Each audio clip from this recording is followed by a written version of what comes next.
नरेंद्र मोदींच्या सरकारला 100 दिवस पूर्ण।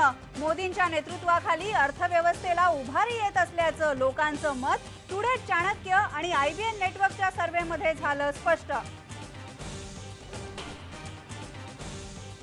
मुख्यमंत्र्यांनी दिलेल्या आघाडीच्या जाहिरातींवर राष्ट्रवादी काँग्रेसनं घेतला आक्षेप। तर जाहिरातीमध्ये राष्ट्रवादीचे चेहरे नाहीत ही नकळत झालेली चूक, नारायण राणेंनी केली सारवासारव। शिवसेना भाजपमध्येही रंगलं संगीत मानापमान। अमित शहांच्या उद्याच्या कार्यक्रमामध्ये मातोश्री भेटीचा उल्लेखच नाही। विधानसभा निवडणुकीत रिपाईला सन्मानपूर्वक वाटा मिळत नसेल तर आंबेडकरी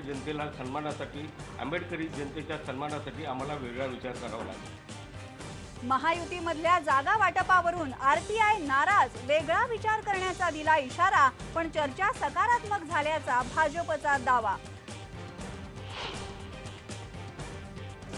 10 कोटींच्या खंडणीसाठी अपहरण करण्यात आलेल्या 8 वर्षांच्या युगवर अंत्यसंस्कार। आरोपींना 14 दिवसांची पोलीस कोठडी।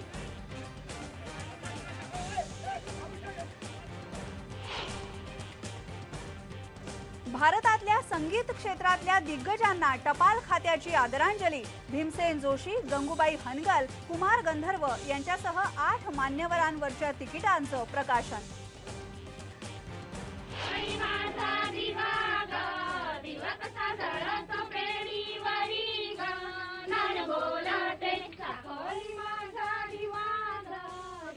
आणि आज पारंपरिक पद्धतीनं गौरींचं पूजन। कोकणामध्ये पाणवठ्यावरचे खडे वेचून गौराईंची पूजा, तर घरोघरी सजतात सुपातले हौशे। मराठवाडा, विदर्भ आणि उत्तर महाराष्ट्रामध्ये महालक्ष्मींची सजावट।